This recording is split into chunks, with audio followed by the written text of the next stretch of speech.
Nutrition, nutrients, mode of nutrition, ये सारी चीज़ें हमने पिछले सेक्शन में करी थी, जिसमें मैंने आपको डिटेल में एक्सप्लेनेशन दिया था कि न्यूट्रिएंट्स कितने टाइप्स के होते हैं, किस तरीके से हम उसे क्लासिफाई करते हैं, और mode of nutrition autotrophic, heterotrophic मैंने कराया था। आज के सेक्शन में मैं आपको बताऊंगा डिटेल अबाउट ऑटोट्रॉपिक न्यूट्रिशन, जिसमें हम स्टडी करेंगे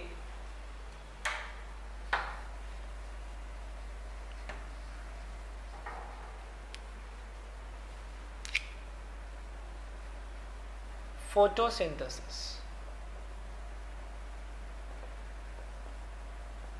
ठीक है,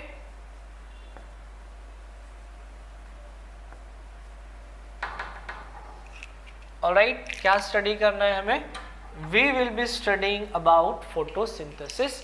डिटेल में करना है आपको कि फोटोसिंथेसिस कैसे होता है, कहाँ होता है। ठीक है, तो सबसे पहले आप जान लीजिए फोटोसिंथेसिस क्या होता है। सिंपल वर्ड में अगर मैं एक्सप्लेन करूं तो प्लांट के पास कुछ ऐसी चीज़ें होती हैं जिसकी हेल्प से प्लांट फोटोसिंथेसिस कर सकता है। ठीक है, बता देता हूं मैं क्या क्या चीज़ें होती हैं। तो सबसे पहले आप जान लीजिए कि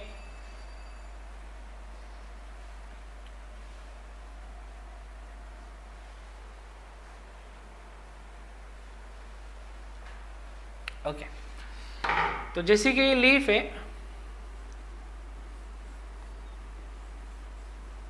ठीक है, ये क्या है? ये लीफ है और ये स्टेम है, करेक्ट, और नीचे इसके रूट्स है। प्लांट क्या करेगा? रूट से वाटर को एब्जॉर्ब करेगा। सिंपल, प्लांट्स क्या करेगा? रूट से वाटर को एब्जॉर्ब करेगा। तो मैं यहाँ पे लिख देता हूँ H2O एब्जॉर्प्शन। ठीक है, क्या कर रहा है प्लांट? वाटर को एब्जॉर्ब कर रहा है रूट्स की हेल्प से। ठीक है, यहाँ पे कड़ी धूप है, सनलाइट, करेक्ट, और इस सनलाइट की हेल्प से, सनलाइट की हेल्प से जब ये जो सोलर एनर्जी जा रही है ना, तो ये सनलाइट जो है, सोलर एनर्जी जो है, इस solar energy gets converted, this solar energy gets converted into chemical energy. Solar energy किस में कन्वर्ट हो जाएगी? केमिकल एनर्जी में कन्वर्ट हो जाएगी। ठीक है, चलिए अब यहाँ से प्लांट अंदर लेता है CO2। क्या अंदर लेता है? CO2। ठीक है, और प्लांट क्या प्रोड्यूस करता है? सो प्लांट प्रोड्यूस करता है ऑक्सीजन। ठीक है, यही ऑक्सीजन है जो हम ह्यूमन बीइंग या जितने भी एनिमल्स हैं इस ऑक्सीजन को यूज करते हैं सरवाइव करने के लिए। करेक्ट, इस ऑक्सीजन को हम क्या करते हैं? यूज कर लेते हैं सरवाइव करने के लिए।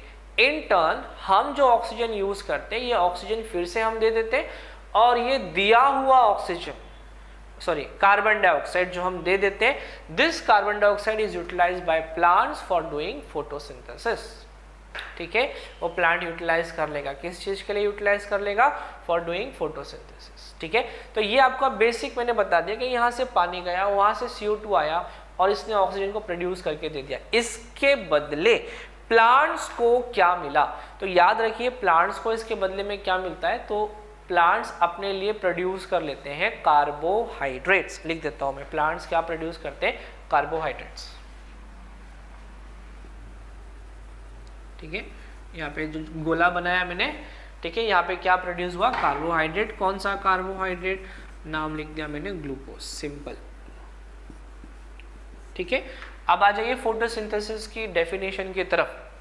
ठीक है, सो डेफिनेशन बहुत ही सिंपल रहेगी, कोई कॉम्प्लिकेशन डेफिनेशन के अंदर नहीं है। जैसे कि मैं आपको बताऊं कि यहाँ पे क्या हो रहा है, तो plants is utilising water, CO2 and sunlight. Understood? तो ये जो सिंपल चीजों को प्लांट्स यूज करके क्या प्रोड्यूस कर रहा है? Complex molecule glucose. इसी को हम बोलेंगे फोटोसिंथेसिस। अंडरस्टूड? समझ में आ गया?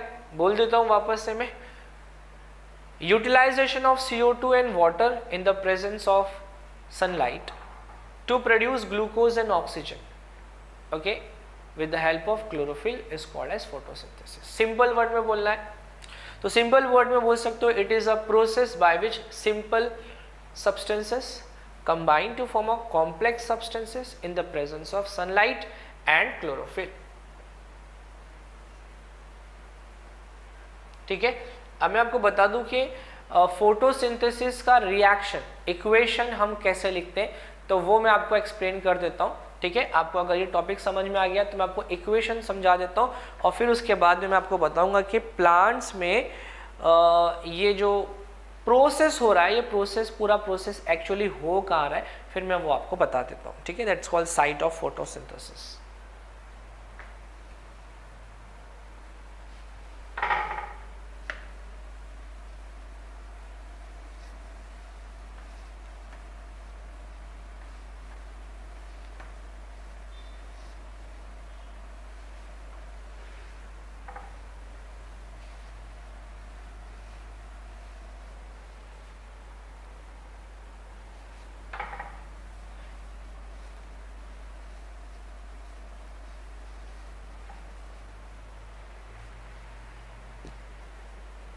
चलिए, तो इक्वेशन, राइट,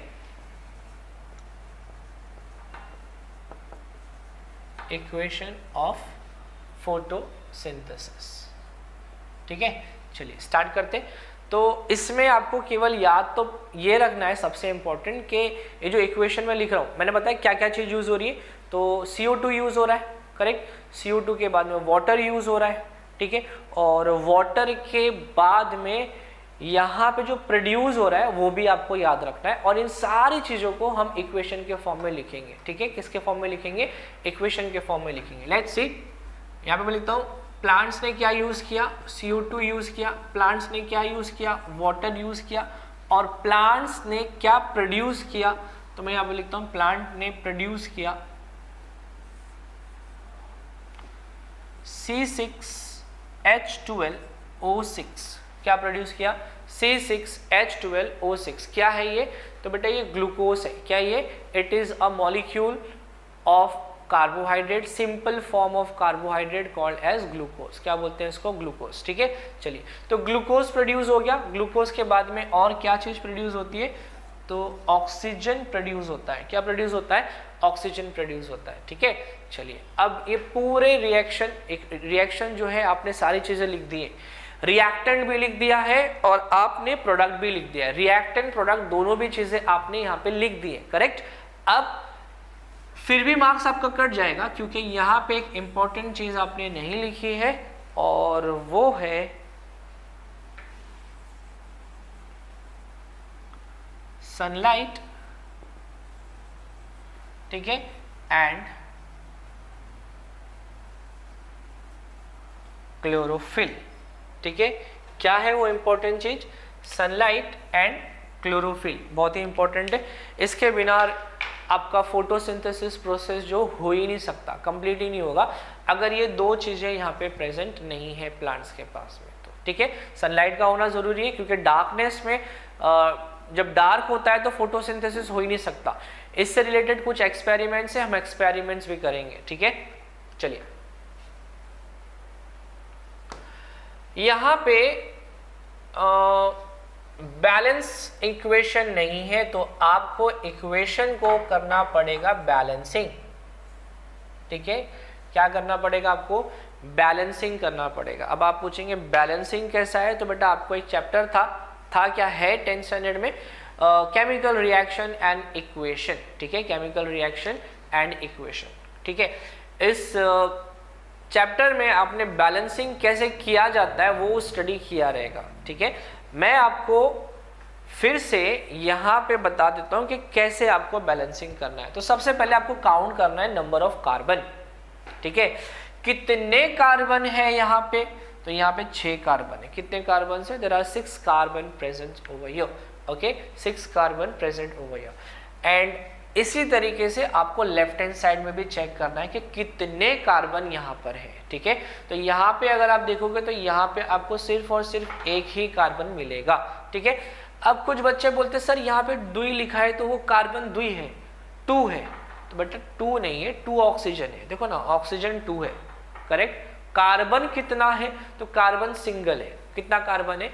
एक ही कार्बन है, okay. Only 1 carbon is present over there, right.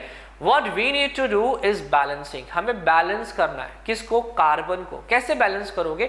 तो आपके राइट हैंड साइड में जो नंबर है उसी नंबर को यूज करके आपको इसे बैलेंस करना है. राइट हैंड साइड में 6 है तो मैं यहां पर भी लिखूंगा 6. ठीक है, जैसे आपके मैथमेटिक्स में इक्वेशन होता है ना 2x + 1, ब्रैकेट के बाहर होता है 2. करेक्ट, ब्रैकेट के बाहर क्या होता है 2.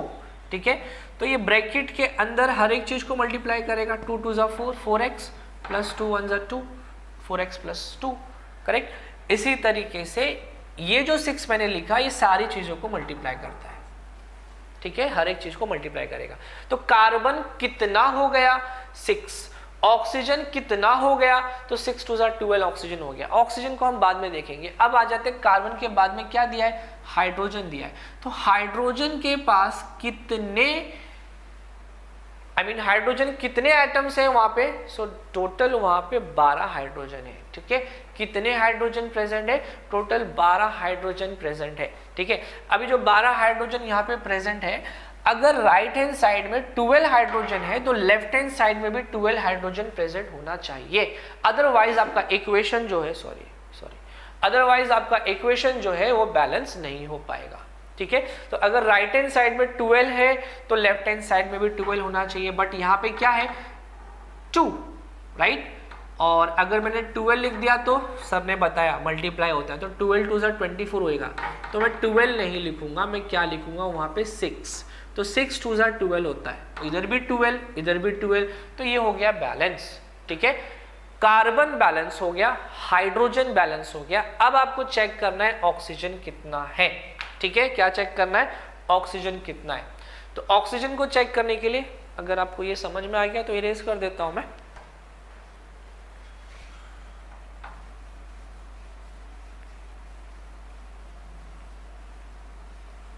ओके,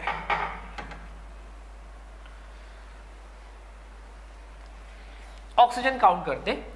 तो 6 × 2 = 12 and 6 × 1 is 6. 12 + 6 = 18. टोटल कितने ऑक्सीजन लेफ्ट साइड में है? तो टोटल लेफ्ट साइड में ऑक्सीजन 18 है. टोटल कितने ऑक्सीजन है? 18 oxygen atom is present on left hand side.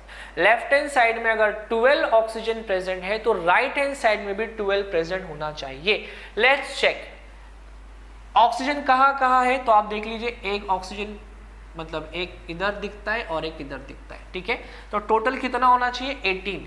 18 में से 18 में से 6 ऑक्सीजन यहाँ पर है. Out of 18 6 oxygen is present over here. So how much is remaining? 18 - 6 is 12. 18 में से 6 गया तो कितना बचेगा? 12. तो यहां पर 12 ऑक्सीजन होगा तो ये इक्वेशन कंप्लीट हो जाएगी, राइट. तो 12 ऑक्सीजन करने के लिए मुझे क्या करना पड़ेगा? यहां पे लिखना पड़ेगा 6, because 6 × 2 = will give me the number 12. अब काउंट करो कितने. तो 6 यहां पर है, 12 यहां पे. 6 and 12 will together become 18. So 18 oxygen on right hand side, 18 oxygen on left hand side. This how an equation can be balanced by using a suitable coefficient just before the chemical formula of that substance. ठीक है, आप बीच में नहीं डाल सकते हो C6O2, chemical formula change हो जाएगा तो आपको यहां पे लिखना पड़ेगा. ठीक है, इसका मतलब क्या होता है? 6 molecule of carbon dioxide and 6 molecule of water. ठीक है, 6. इसको इस तरीके से समझो कि एक बूंद पानी की बूंद, दूसरी पानी की बूंद, तीसरी पानी की बूंद, ऐसे टोटल 6 पानी की बूंद. ठीक है, तो जैसे कि ये 6 मॉलिक्यूल है किसके? वाटर के. तो 6 मॉलिक्यूल वाटर के नीचे से आएंगे, रूट में से आएंगे. 6 मॉलिक्यूल कार्बन डाइऑक्साइड वहां से लीफ लेगा और ये दोनों चीजें मिक्स हो जाएंगी और एक मॉलिक्यूल बनेगा C6H12O6 का. ठीक है, कितना मॉलिक्यूल बनेगा? एक मॉलिक्यूल बनेगा C6H12O6 का और 6 मॉलिक्यूल हवा में छोड़ दिए जाएंगे ऑक्सीजन मॉलिक्यूल के। This is what is photosynthesis, which is occurring constantly when sunlight is available or any bright light is available, okay, in the presence of chlorophyll. Of course chlorophyll नहीं होगा तो ये पूरा प्रोसेस नहीं हो सकता, ठीक है। आई होप आप लोगों को ये टॉपिक क्लियर हो गई है। और अब इसके बाद हम स्टार्ट करेंगे site of photosynthesis.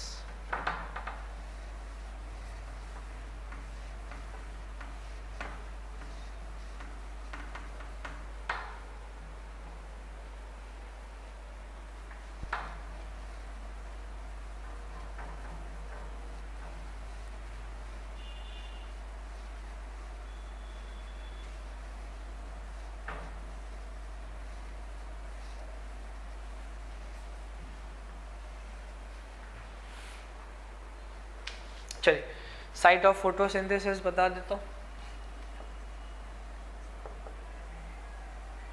Site of photosynthesis, ठीक है। साइट का मतलब होता है कि कहाँ पे ये प्रोसेस हो रहा है, तो जहाँ कहीं होता है उसको बोलते हैं साइट, है ना। अक्सर लोग बोलते हैं ना साइट पे जा रहा हूँ, साइट पे जा रहा हूँ मतलब जहाँ पे वो काम करता है वो साइट पे जा रहा है, ओके।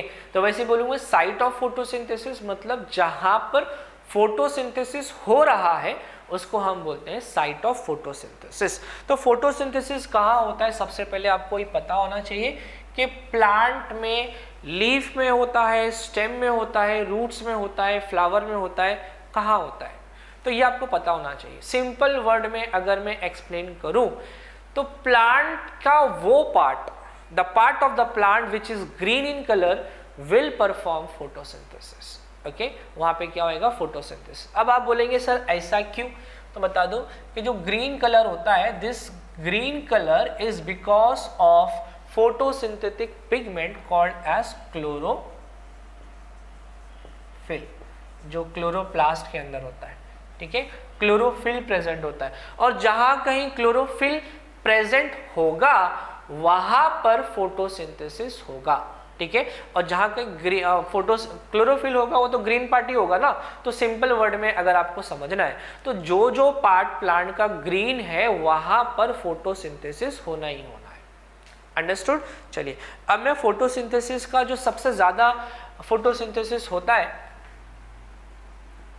वो है लीफ, करेक्ट, क्या है, लीफ, ठीक है। अब मैं क्या करता हूं, इस लीफ को थोड़ा सा काट देता हूं। तो पहले काटने से पहले इधर पे एक रिब बना दिया मैंने, मिड रिब, लाइक दिस, ठीक है। और इसको मैं यहां से ऐसा काट देता हूं, ठीक है। देखो ये मेरी कैंची है, ठीक है, और मैं इसको यहां से ऐसे काट देता हूं। तो काटने के लिए अभी यहां पे मैं डायरेक्टली रब कर देता हूं,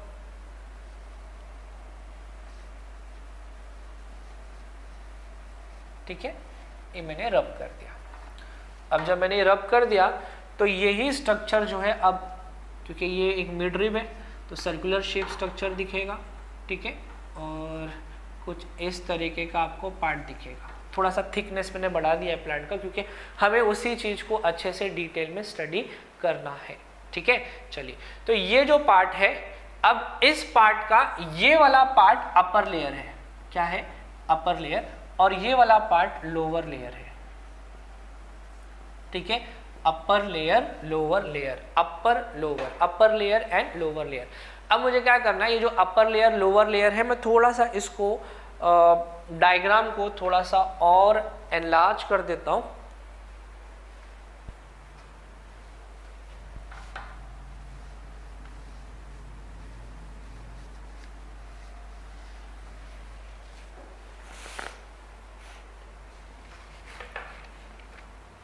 ओके,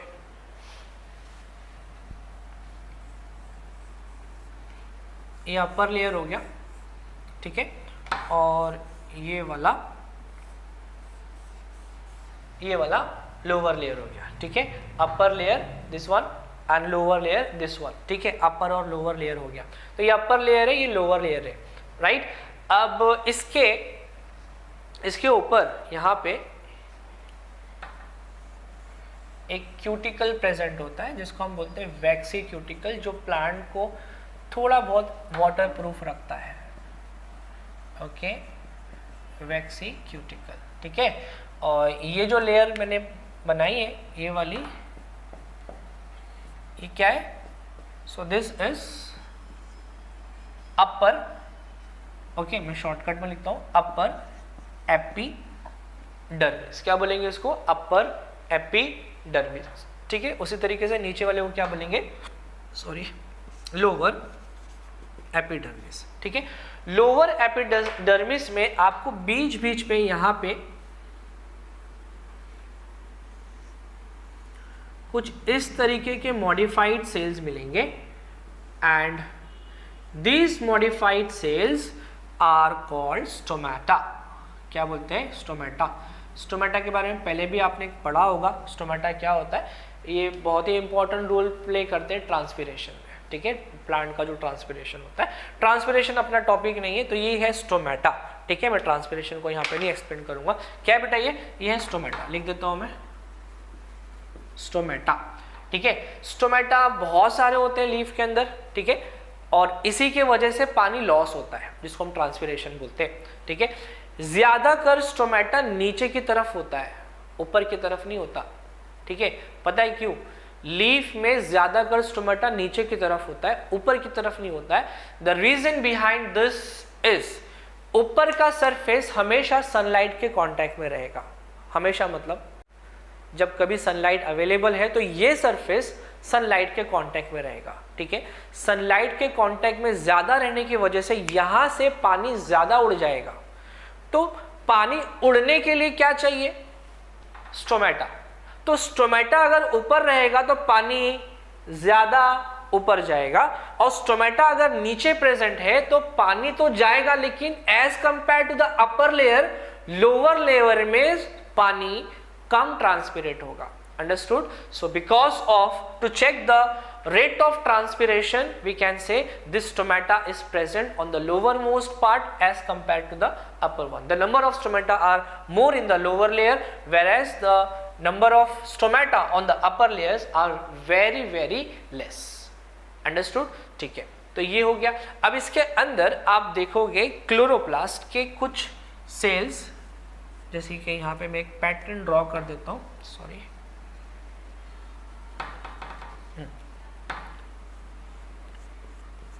like this,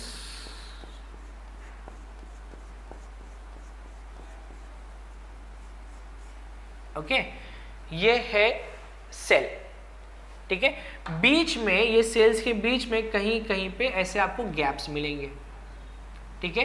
ये अपर और लोअर के बीच की बात बता रहा हूं मैं आपको। जैसे आपने वड़ा पाव खाया रहेगा ना, तो वड़ा पाव में एक ऊपर का लेयर, एक नीचे का लेयर, सैंडविच बनता है, बीच में वड़ा रहता है, करेक्ट। उसी तरीके से ये अपर लेयर इधर है, ये लोअर लेयर इधर है, और इसके बीच में जो सैंडविच बन रहा है वो मैं आपको बता रहा हूँ क्या क्या चीजें हैं यहाँ पे, ठीक है।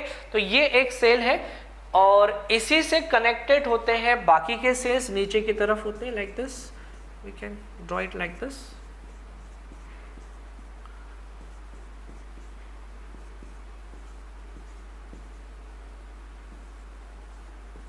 ठीक है। इस तरीके से आप ड्रॉ कर सकते हो, और इसके अंदर प्रेजेंस होते हैं क्लोरोफिल। तो जो dot dot dot structure draw कर रहा हूँ ना, तो ये डॉट डॉट स्ट्रक्चर क्या है? So actually they are chlorophyll, ठीक है। सब में नहीं ड्रॉ करूंगा मैं, इतना टाइम नहीं है, फटाफट टॉपिक कंप्लीट करता हूं मैं।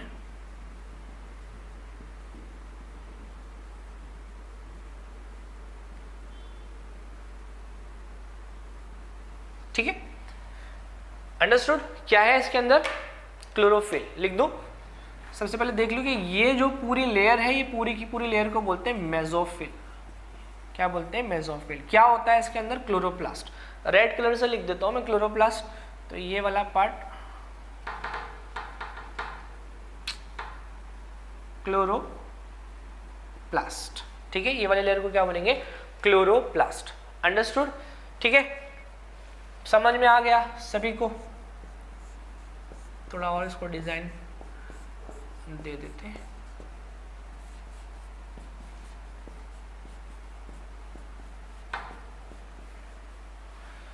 ठीक है बेटा, बीच में जो स्पेस दिख रही है ना, ये जो स्पेस होती है, स्पेस को हम बोलते हैं air space. AIR air space, ठीक है, हवा की स्पेस है, यहाँ पे सब हवा जो ऑक्सीजन है वो सब यहाँ पे कलेक्ट होता है और फिर कलेक्ट होने के बाद स्टोमेटा से निकल जाएगा बाहर, ठीक है। तो ये हो गया आपका स्ट्रक्चर ऑफ लीफ, जहाँ पे मैंने आपको एक्सप्लेन किया कि किस तरीके से क्लोरोफिल का डिस्ट्रीब्यूशन है प्लांट्स के अंदर, तो वो आप इस डायग्राम के थ्रू अंडरस्टैंड कर सकते हो, राइट। तो प्लांट में अपर लेयर लोअर, लीफ में अपर लेयर लोअर लेयर है, जहाँ पे आपको ये पूरा सैंडविच लाइक स्ट्रक्चर दिखेगा और इसी के अंदर ये जो रेड रेड मैंने ड्रॉ किया है ये है क्लोरोप्लास्ट। क्या है? क्लोरोप्लास्ट, ठीक है। और क्लोरोप्लास्ट के अंदर होता है क्लोरोफिल, जो सनलाइट को खींचना मतलब रिसीव कर लेते हैं और रिसीव करके केमिकल एनर्जी में कन्वर्ट कर देंगे। So this was about autotrophic nutrition. Next video में हम स्टडी करेंगे हेटेरोट्रॉपिक न्यूट्रिशन।